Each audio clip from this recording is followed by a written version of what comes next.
Hello दोस्तों, आज हम लोग पढ़ेंगे रसायन विज्ञान। रसायन विज्ञान में मेरा चैप्टर होगा जल। जल के बारे में हम लोग आज पढ़ेंगे। जीवित प्राणी अपनी प्यास किस द्रव को पीकर बुझाते हैं? तो इसका उत्तर होगा जल। मानव शरीर में कितना प्रतिशत जल है? तो मानव शरीर में 70% जल है। जल यौगिक है या मिश्रण? तो जल यौगिक है।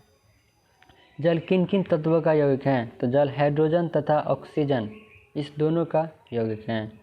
जल सुचालक है या कुचालक? तो जल सुचालक है। ठोस जल किसे कहा जाता है? ठोस जल किसे कहा जाता है? तो ठोस जल बर्फ को कहा जाता है।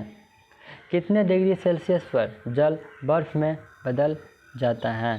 तो 0 डिग्री सेल्सियस पर जल बर्फ में बदल जाता है।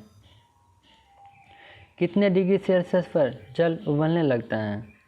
तो 100 डिग्री सेल्सियस पर जल उबलने लगता है। बर्फ का घनत्व जल से अधिक है या कम? इसका उत्तर होगा कम। यही कारण है कि बर्फ पानी के ऊपर तैरता है। जल का घनत्व कितने डिग्री सेल्सियस पर महत्तम होता है? जल का महत्तम घनत्व कितने डिग्री सेल्सियस पर होता है? तो इसका उत्तर होगा 4 डिग्री सेल्सियस पर। घनत्व का मान 1 होता है।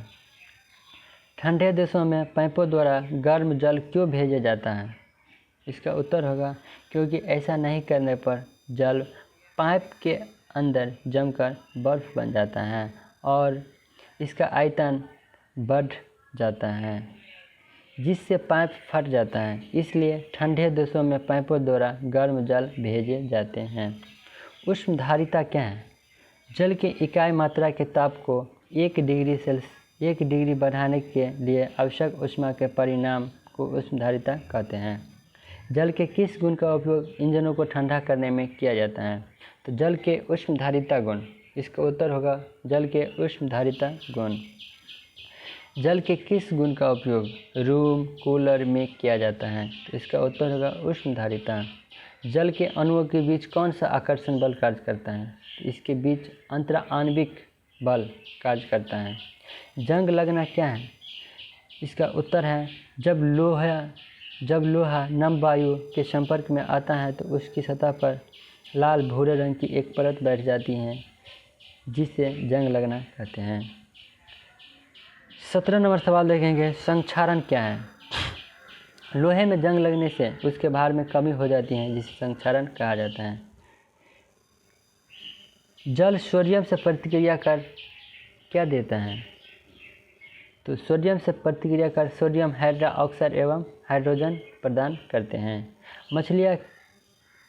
मछलियाँ पानी में किस प्रकार जीवित रहती हैं?